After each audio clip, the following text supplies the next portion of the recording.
A paz do Senhor.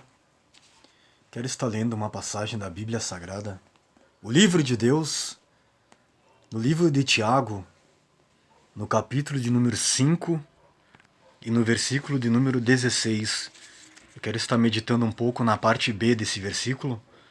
Tiago é o livro mais antigo do Novo Testamento da Bíblia. No capítulo de número 5 e versículo de número 16, a palavra do Senhor fala assim: confessai-vos as vossas culpas uns aos outros e orai um pelos outros para que sejam sarados. A oração feita por um justo pode muito em seus efeitos. Esse versículo a qual nós lemos, é interessante nós analisarmos que a Bíblia Sagrada ela não se contradiz.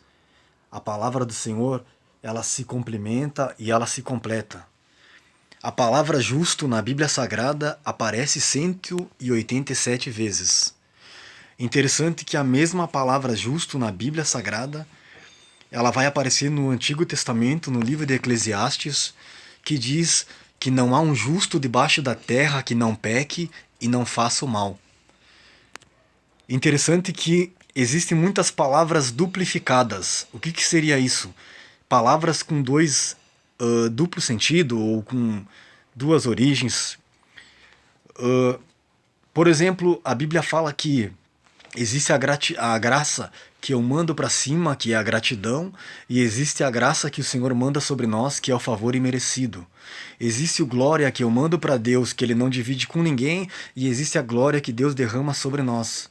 A Bíblia fala de dois tipos de frutos, que é os frutos do Espírito Santo, que são a capacidade que o Espírito Santo nos dá para sermos pessoas melhores, e existem os frutos que somos nós que ganhamos para Deus.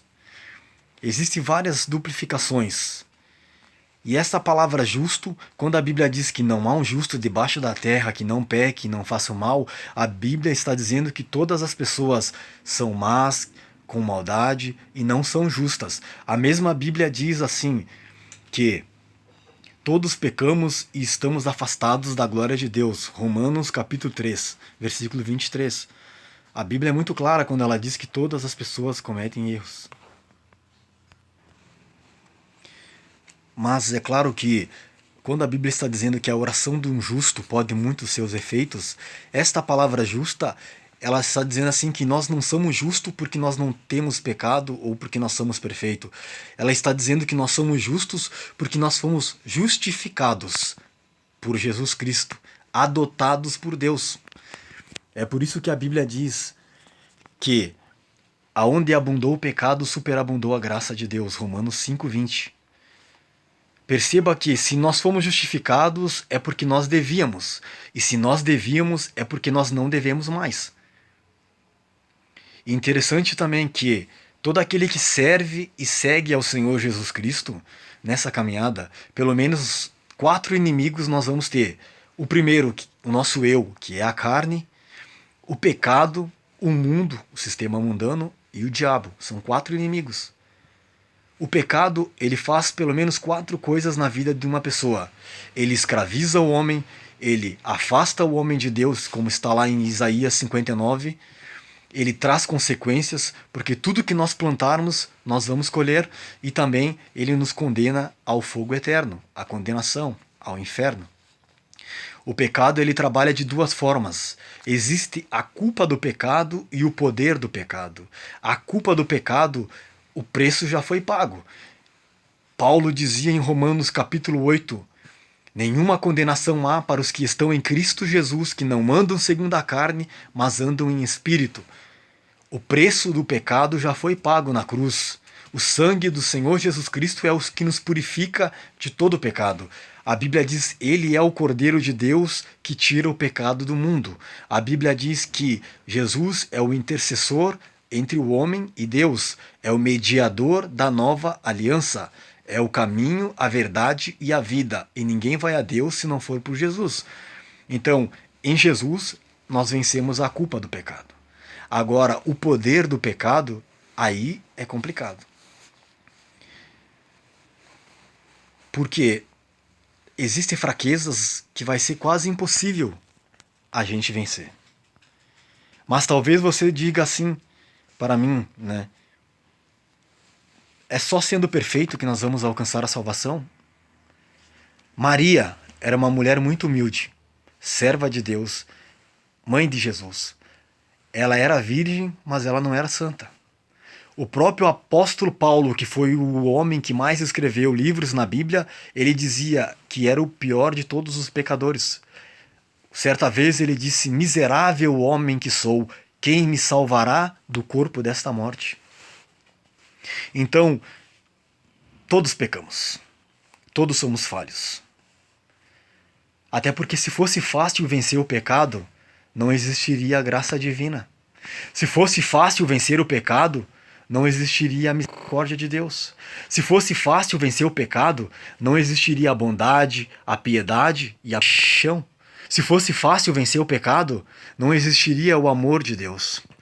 Se fosse fácil vencer o pecado, não existiria o sangue derramado na cruz do Calvário. Se fosse fácil vencer o pecado, não existiria a morte de Jesus. Que Deus me perdoe o que eu vou falar aqui agora. Mas a morte de Jesus nos trouxe perdão, mas a sua ressurreição nos trouxe salvação. Porque se Jesus tivesse morrido e não tivesse ressuscitado, o Evangelho não teria poder. A Bíblia não teria poder. Mas é por isso que quando nós vamos na casa do Senhor e a casa do Senhor ainda está aberta, aquelas portas ainda estão abertas, é porque Jesus ressuscitou no terceiro dia e hoje está ao lado do Pai. E é por isso que ainda existe uma igreja que marcha na terra. É por isso que ainda tem pessoas que Deus está chamando. É por isso que Jesus não desistiu de você. É por isso que o justo cai 7 vezes, mas o Senhor torna ao levantar. É porque Jesus o ressuscitou. É por isso que existe um povo que ainda tem fé.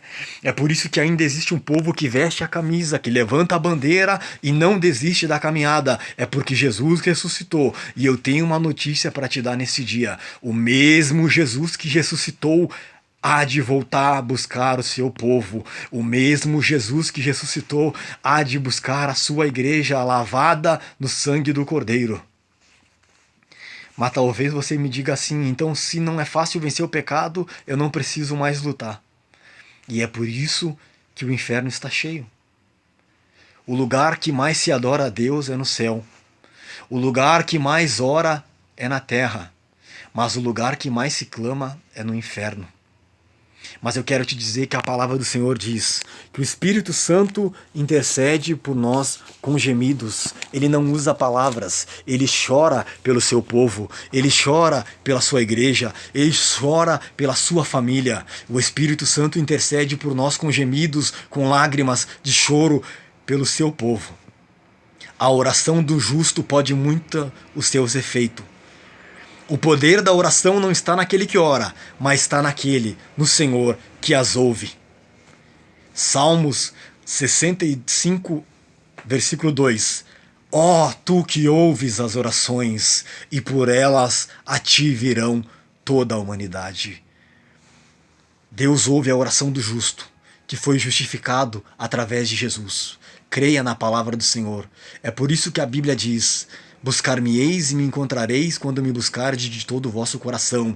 Clama a mim e responder-te-ei e anunciar-te-ei coisas grandes e firmes que ainda não sabes. Chegai-vos diante do Senhor e ele chegará até a vós. É através de Jesus que existe vida eterna. Creia nessa palavra, creia na Bíblia Sagrada, creia nesse Evangelho. Jesus te ama e te chamou e te escolheu nesta última hora. Amém?